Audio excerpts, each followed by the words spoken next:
Commençons l'année avec les psaumes. C'était le titre de la mini-série de prédications que je proposais cette année. C'est la troisième, c'est le troisième dimanche de 2025. C'est donc la troisième et dernière prédication de cette mini-série. Et après le psaume 1 et le psaume 2, vous devinez sans peine quel sera le psaume que nous allons lire et méditer ce matin. Le psaume 3, c'est bien, il y en a 2 ou 3 qui suivent, super. Le psaume 3, je vous invite à lire ce psaume.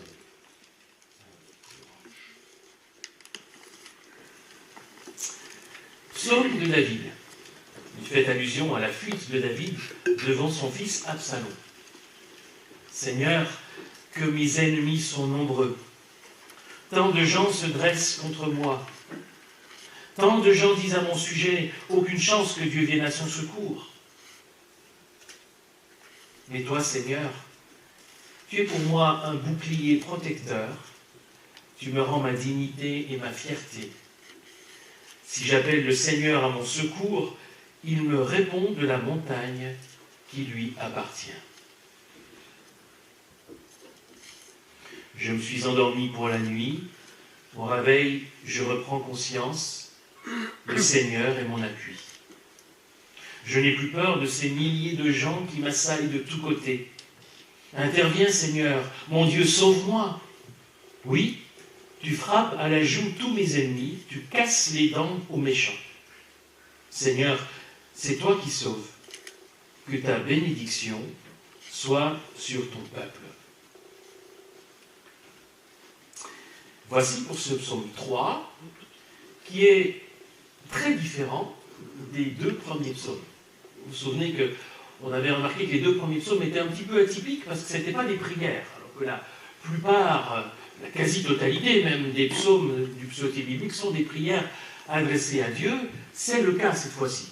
Ce psaume 3 est bien une prière adressée à Dieu. Alors, particularité, première différence aussi ici, ce psaume est attribué à David. Et puis, il est lié à un événement de la vie de David lorsqu'il devait fuir devant son fils Absalom. Cette mise en contexte nous donne une indication sur la compréhension à avoir de cette prière, de ce psaume, même si on se rend compte quand même que le contenu déborde ce contexte immédiat ou associé de la vie de David. On sent que c'est une prière qui est plus large, que l'on peut recevoir et que l'on peut s'approprier en lien à de nombreuses autres situations où on peut se trouver dans une situation où des ennemis nous menacent, où notre confiance en Dieu est mise à l'épreuve. D'ailleurs, la dernière phrase de ce psaume est explicitement un élargissement de la portée du psaume, puisque c'est pas seulement le roi David qui est concerné, mais l'ensemble des croyants, tout le peuple, que ta bénédiction soit sur ton peuple. Donc, la conclusion, la dernière phrase de ce psaume montre bien sa portée large, sa portée universelle. Donc nous pouvons entendre, recevoir et nous approprier cette prière. Est-ce qu'il ne nous arrive pas aussi, d'une manière ou d'une autre, de nous retrouver dans des situations peut-être similaires à celles évoquées dans le psaume, ou en tout cas dans le ressenti que nous pouvons avoir dans un contexte d'adversité, quel qu'il soit, où notre foi, où notre confiance en Dieu est peut-être mise à l'épreuve. C'est sans doute une expérience que tout croyant peut connaître un jour ou l'autre. Si on parcourt un petit peu ce psaume, on se rend compte qu'il y a la situation de départ. Après la mise en contexte du verset 1, les versets 2 et 3 constatent, le psalmiste constate, mes ennemis sont nombreux. Et c'est l'accent sur le nombre qui est mis dans ce verset 3. Littéralement, on pourrait traduire que mes ennemis sont nombreux, nombreux ceux qui se dressent contre moi, nombreux ceux qui disent à mon sujet. 3 fois, ce nombreux vient appuyer cette impression d'être entouré, d'être assailli, d'être empressé par des ennemis qui entourent le psalmiste. Et là, on est, bien sûr, peut-être dans le contexte propre à David fuyant Absalom, mais plus largement dans un contexte où des ennemis, des adversaires nombreux peuvent peut-être aussi se liguer, entre guillemets, contre nous. On peut s'approprier ce psaume, le lire pour nous, en se disant que parfois, peut-être, aujourd'hui, nous pouvons aussi faire face à des personnes qui nous veulent du mal, d'une manière ou d'une autre, qui s'opposent à nous, qui nous oppressent, qui nous humilient, qui nous menacent. Ce sont évidemment des situations que nous pouvons connaître dans notre vie personnelle, dans notre famille, sur notre lieu de travail ou ailleurs encore. Ces ennemis, ils peuvent être aussi parfois impersonnels, voire spirituels. Ça peut faire écho, cette prière, ce psaume, de circonstances, d'événements, d'épreuves qui, dans notre vie, peuvent avoir sur nous le même effet que des ennemis qui nous entourent et qui nous menacent. Ce sentiment-là d'oppression, de danger, elle peut être vécue de différentes façons et elles peuvent menacer notre vie peut-être, notre foi, ou mettre à l'épreuve en tout cas notre confiance en Dieu. Dans les versets 4 et 5 suivants, le psalmiste adresse une prière à Dieu, une prière de confiance, qui est une sorte de confession de foi, qui rappelle qui est Dieu pour lui. Et ce qu'il dit là répond directement à l'affirmation menaçante des ennemis qui, eux, disent « il n'y a aucune chance que Dieu vienne à son secours ». Et le psalmiste dit « mets-toi, Seigneur, oui, tu es pour moi un bouclier ». Le psalmiste, l'auteur du psaume, prend le contre-pied des accusations qui sont adressées à son égard ou à l'égard de Dieu, en quelque sorte. Il refuse les menaces et il redit avec foi sa confiance en Dieu. Dieu est comparé à un bouclier protecteur. Il rappelle la fidélité du Seigneur pour lui. Et c'est le principe auquel il s'attache au verset 5. Dieu répond à celui qui l'appelle au secours.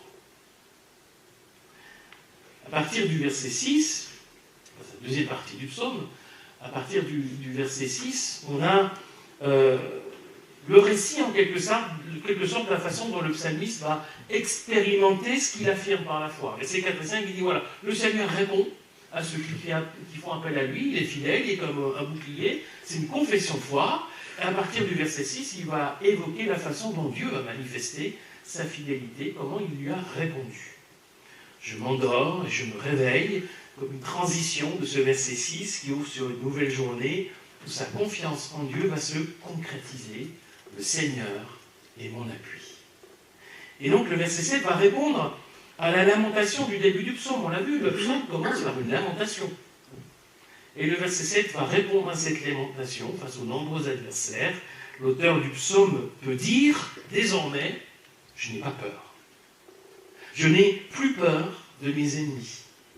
Et ça, c'est la conséquence concrète de sa foi face aux menaces, face aux adversaires qui sont autour de lui. La peur disparaît. Parce qu'il a confiance en Dieu. Et parce qu'il n'a plus peur, alors en toute quiétude, il fait appel au Seigneur. C'est ce qu'on trouve au début du verset 8, cette prière directe, intervient, Seigneur, mon Dieu, sauve-moi, un appel au secours, une demande adressée à Dieu d'intervenir, et dans la deuxième partie, la réponse de Dieu. Alors, dans des termes évocateurs, peut-être nous aurions un peu de mal à formuler aujourd'hui. Tu frappes à la joue tous mes ennemis, tu casses les dents aux méchants. Si un dimanche matin, au temps de prière libre, quelqu'un remercie le Seigneur de casser les dents de ses ennemis, j'imagine que ça ferait peut-être quelques remous dans l'Assemblée. On a peut-être du mal à dire les choses comme ça aujourd'hui, et ça se comprend. Reconnaissons, je reviendrai sur cette formule, mais reconnaissons au moins à cette formule le fait que l'auteur du psaume laisse à Dieu le soin d'intervenir. Ce n'est pas lui qui va aller casser les dents de ses ennemis, mais il demande à Dieu d'intervenir d'une façon ou d'une autre.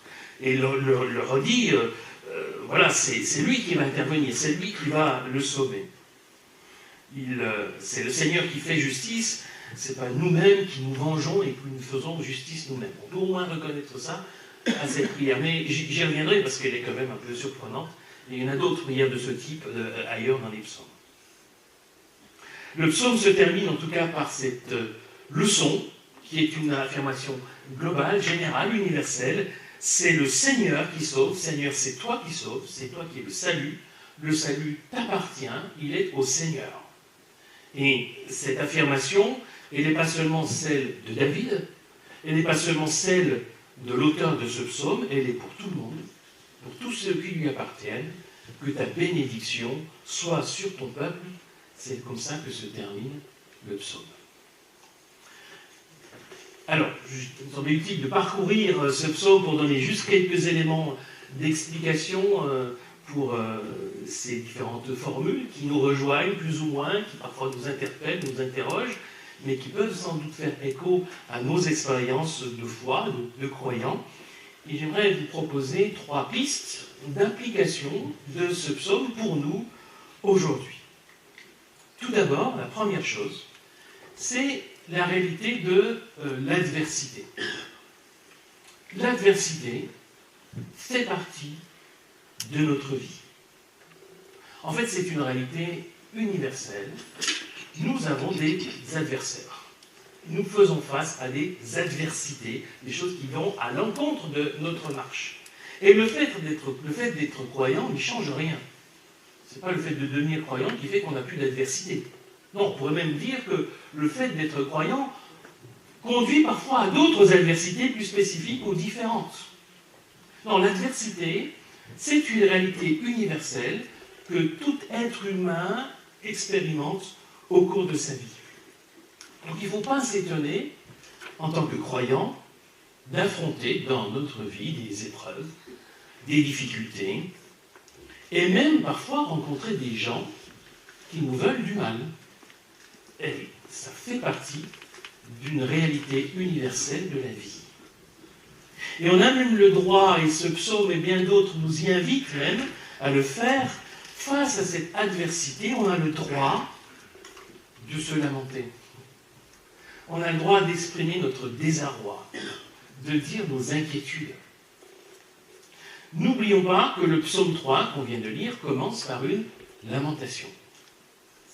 La lamentation, c'est quelque chose qu'on retrouve dans de nombreux psaumes. C'est loin d'être le seul psaume dans les 150 que contient le psaume biblique à être ou à avoir une dimension de lamentation où on exprime devant Dieu ces craintes, ces inquiétudes, ce désarroi, cette attente et cette espérance que Dieu intervienne alors qu'on a l'impression qu'il n'intervient pas. Des moments où on est vraiment dans un sentiment d'être en danger, en difficulté. En fait, me semble-t-il, la première étape pour faire face à l'adversité dans notre vie, c'est sans doute de reconnaître cette adversité et d'assumer l'effet qu'elle a sur nous. Cherchons pas à les nier, cherchons pas à se voiler la face, à ne pas regarder en face la réalité des choses. L'adversité, elle existe. Reconnaissons-la et assumons l'effet qu'elle a sur nous. Et justement, la prière est un lieu précieux pour pouvoir exprimer devant Dieu ce désarroi que nous pouvons ressentir dans l'adversité. Les psaumes en témoignent, ils sont nombreux. Dieu accueille toujours notre détresse et nos inquiétudes. Il entend nos lamentations, il entend nos craintes, il entend nos désarrois. N'hésitons pas à les exprimer devant lui. Face à l'adversité, reconnaissons-la, reconnaissons l'effet qu'elle a sur nous. Deuxième élément d'application, une fois cette adversité reconnue, assumée, son impact sur nous assumé, que s'agit-il de demander à Dieu? Peut-être que ce psaume 3 nous invite à avoir une demande particulière qui est celle de ne plus avoir peur de nos ennemis. Alors vous direz, c'est plus facile à dire qu'à faire. C'est vrai, et c'est ce qui se passe dans ce psaume. C'est vrai, quel que soit l'ennemi, quelle que soit l'adversité rencontrée, demandons au Seigneur de nous libérer de la peur. Vous savez, la peur, elle nous paralyse. La peur, elle nous rend incapables d'agir. Elle nous emprisonne. On est emprisonné dans la peur. Or, nous avons une assurance. C'était d'ailleurs le thème central du psaume 2 qu'on a lu et médité la semaine dernière. Cette assurance, c'est qu'il y a un Dieu qui est souverain, qui est au-dessus de tout cela, au-dessus de toute adversité, de tout ennemi, de tous ceux qui peuvent se lever contre lui ou contre son peuple. Dieu est souverain. Il veille sur nous. Il a toutes choses entre ses mains.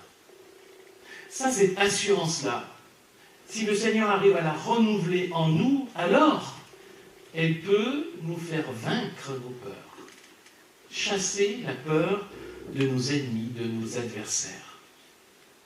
Parce que la peur, c'est une arme redoutable. Et beaucoup n'hésitent pas à utiliser la peur. C'est la peur qu'utilisent les terroristes, qui sèment la peur par la violence. La peur, elle est utilisée par ceux qui exercent une emprise sur les autres, d'une manière ou d'une autre, qui musellent leurs victimes dans la peur, dans les manipulations, dans les menaces. La peur est une arme redoutable. Alors il ne s'agit pas d'être téméraire et de négliger les dangers, non, il faut être au contraire bien conscient des dangers qui existent dans notre vie, mais le Seigneur est plus fort. Le salut est à lui. C'est une affirmation centrale. Quoi qu'il puisse nous arriver, rien ni personne ne nous séparera jamais de son amour manifesté en Jésus-Christ. Notre espérance est éternelle. Est-ce qu'il n'y a pas là une source de paix qui peut nous permettre de surmonter, d'aller au-delà de nos peurs, y compris la peur de ceux qui nous veulent du mal, des adversités que nous rencontrons dans notre vie. Et enfin, troisième application de ce psaume, j'aimerais revenir sur cette fameuse prière qui peut paraître un peu triviale dans ce psaume, parce que l'auteur du psaume espère que Dieu casse les dents de ses ennemis. On peut au moins dans cette prière discerner le besoin de combattre le mal. On l'a dit, on aura sans doute du mal, en tout cas en public. Peut-être qu'en secret, dans le secret de notre cœur devant Dieu, peut-être que parfois de telles prières viennent à notre cœur, à notre esprit. Par contre, en public, on est bien élevé et on ne va pas le faire, parce qu'on craint peut-être aussi les réactions que cela peut susciter. Mais cette prière-là, dans cette formulation un peu provocante, un peu étonnante, nous rappelle que les méchants méritent d'être condamnés. Et je pense que ça doit rester une réalité, une vérité importante. Bien sûr que Jésus nous a demandé d'aimer nos ennemis et de prier pour ceux qui nous persécutent. Mais ça ne veut pas dire pour autant que nous devions accepter et relativiser le mal qu'ils commettent. Nous sommes aussi appelés à combattre le mal. À avoir soif de justice, c'est une des béatitudes qu'on a lues tout à l'heure. Avoir faim et soif de justice. Combattre le mal. Ne pas banaliser, ne jamais banaliser le mal, le péché, ce qui s'oppose à Dieu. Et c'est pas parce qu'on doit aimer nos ennemis et prier pour ceux qui nous persécutent qu'on va dire mais c'est pas grave ce qu'ils font. Non. Combattre le mal est légitime et ça fait même partie sans doute de notre vocation. Un violeur, une personne responsable de violence, d'abus sexuels, un manipulateur qui est coupable d'emprise spirituelle, ces gens-là doivent être dénoncés et combattus.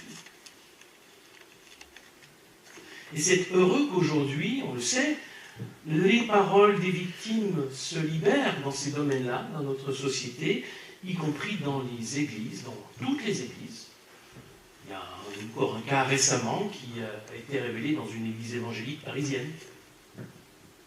C'est heureux que, enfin, les paroles se libèrent et que le mal dans ce domaine-là, mais c'est vrai dans tous les domaines, soit dénoncé, soit combattu. Parce qu'il y a trop eu dans les églises des affaires étouffées ou niées sous prétexte que ça n'arrive pas chez nous, parce qu'on est chrétien. Ça, c'est se voiler la face. Il y a trop eu d'injonctions au pardon. Allez, il suffit de pardonner, mais ce sera bon. Donc c'était la seule réponse qu'on avait à donner aux victimes, alors qu'elles ont besoin d'être écoutées, d'être prises au sérieux. Alors, mes amis, sans forcément demander à Dieu de casser les dents de nos ennemis, nous pouvons sans doute demander que ce qui doit être mis en lumière soit mis en lumière. Que justice soit faite. Et que les victimes des méchants, des ennemis, quels qu'ils soient, trouvent une écoute et un secours opportun, en particulier dans l'Église. Voilà 3 pistes complémentaires d'application possible, me semble-t-il, de ce psaume pour nous aujourd'hui. Ce psaume peut nous rappeler aussi ce que nous savons, c'est que cette année 2025 qui commence, elle sera faite aussi, ce n'est pas une prophétie si révolutionnaire que cela, elle sera faite aussi d'épreuves et de difficultés. Ben oui, on le sait, on n'est pas naïf.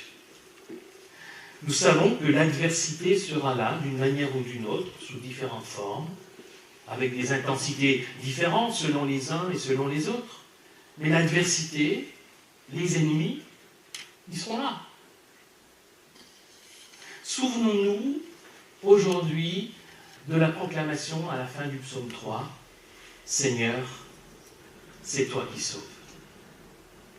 Ce dont nous pouvons être assurés en tant que croyants, c'est la présence du Seigneur à nos côtés, il l'a promis. Alors, pour faire écho à ce psaume qui nous rappelle que c'est le Seigneur qui sauve,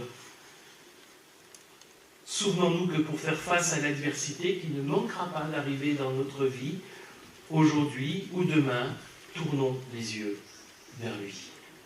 N'hésitons pas à lui ouvrir notre cœur pour dire ce que nous vivons, ce que nous ressentons. Il accueille toutes nos prières. Demandons-lui en toutes circonstances de ne pas avoir peur ou de surmonter nos peurs, de trouver en lui la paix et l'espérance renouvelée, parce que toutes choses sont entre ses mains. Et demandons-lui aussi la force et le courage de vivre dans la lumière et de combattre le mal.